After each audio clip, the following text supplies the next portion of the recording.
तुम्हारी तकलीफ को, तुम्हारे कष्ट को कोई दूसरा काट सकता है क्या? जम के बोलो जरा। नहीं। आप अपने पड़ोसी को अपना दुख कह दो, आप अपने पड़ोसी को अपनी बात कह दो, आप अपने पड़ोसी को अपने मन का भाव कह दो, क्या पड़ोसी तुम्हारे दुख को काट देगा क्या? नहीं काट सकता। पड़ोसी तुम्हारे दुख को नहीं काटेगा। कोई दुनिया में ऐसा पैदा नहीं हुआ कि तुम्हारे दुख को कोई काट। तुम्हारे दुख को तुम्हें खुद काटना। कैसे? अपने परिश्रम से, अपनी मेहनत से, अपनी लगन से, अपने कर्म से और भगवान शंकर पर एक लोटा जल चढ़ाकर उसके विश्वास से। अगर हमारा दुख है, हमारी तकलीफ है, हमारा कष्ट है, हमारी बीमारी है, हमारे शरीर में अगर कुछ बहुत बहुत तकलीफें हैं, तो उसको मिटाने के लिए आपको स्वयं उस परमात्मा की भक्ति करते करते कुछ अपने मन में बल उत्पन्न करना पड़ेगा। तो ये निश्चित है कि वो दुख तुम्हारा कटे, तुम्हारी तकलीफ कटे। जो तुमसे ईर्ष्या रखता है ना,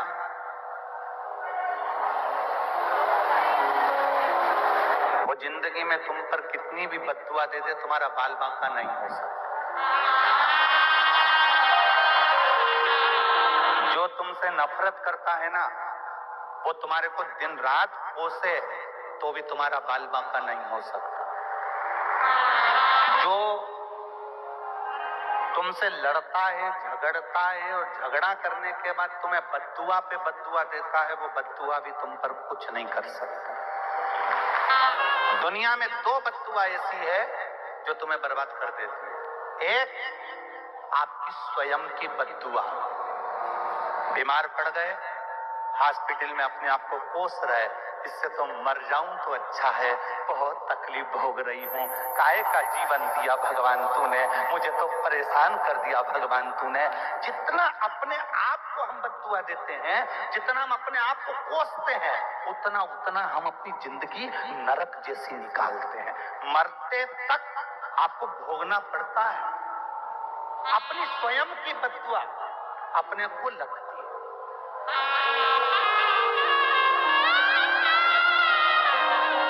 और यहाँ मेरे कई भाई बैठे हुए हैं, कई मेरी जीजा बैठे हैं, कई मेरी जीजियां बैठी हैं, कई बेटियां बैठी हैं, कई बेटे बैठे हैं।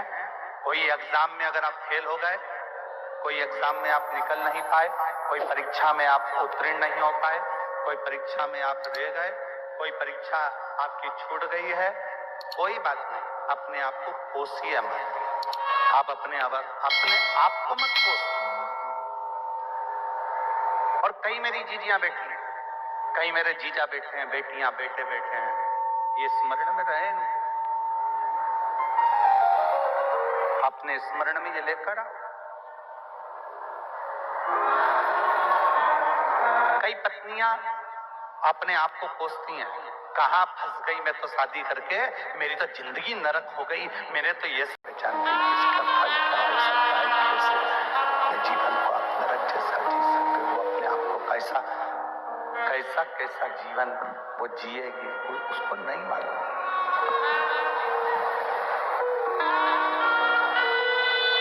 वो अपने आप को कोस रही।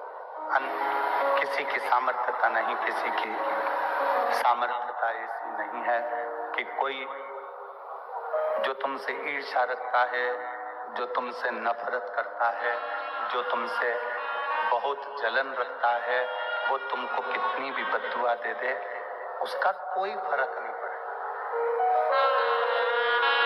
उसका कोई फर्क नहीं पड़ेगा। किसी दूसरे की बद्दुआ आपको लगे ना लगे, पर दो बद्दुआ, एक अपनी खुद की। कोई बीमारी हो गई, कोई रोग आ गया, घर में कोई तकलीफ आ गई, कोई कष्ट आ गया, कोई एग्जाम नहीं पास हो पाए, कोई परीक्षा नहीं निकल पाए, अपने आप को कभी मत कोसो। आज सोमवार प्रदोष शिवरात्रि की कथा को दिल में बिठाना कि अब तक तो हमने अनायास में अपने आप को कोस लिया, पर आज से मैं संकल्प लेता हूं कि आज के बाद अपने आप को कभी नहीं कोसूंगी, अपने आप में प्रबलता धारण।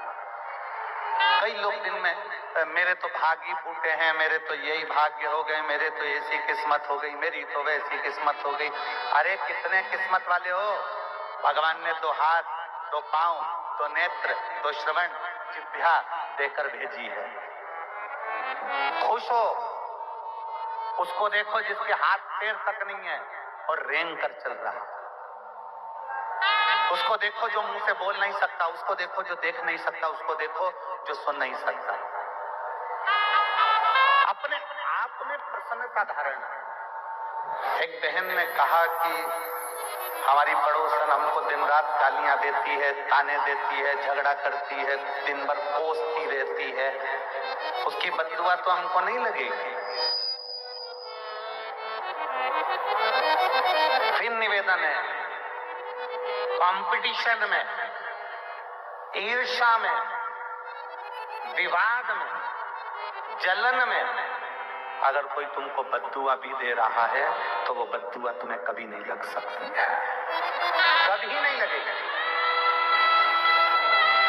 बल्कि जो तुमको बद्दुआ दे रहा है वो उल्टा त्राण भोगता।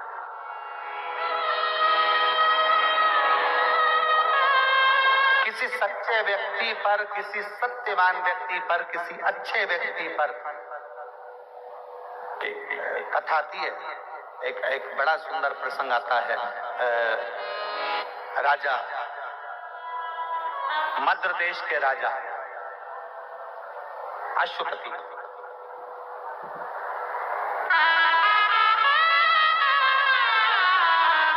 और मद्र देश के राजा अश्वपति जिनके घर में संतान नहीं है,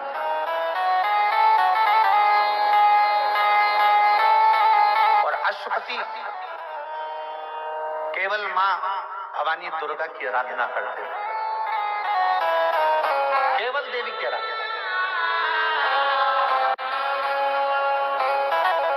अब दुनिया के लोग ये तो जानते नहीं है कि देवी की आराधना करोगे तो भी शिव की आराधना है, और शिव की आराधना करोगे तो भी देवी की आराधना है। शंकर की आराधना करोगे तो भी राम की आराधना है, और राम की आराधना करोगे तो भी शिव की आराधना है। शंकर की आराधना करोगे तो भी कृष्ण की आराधना, और कृष्ण की आराधना करोगे तो भी शंकर की आराधना। दत्त की आराधना करोगे तो भी शिव की आराधना, और शिव की आराधना करोगे तो भी दत्त की आराधना।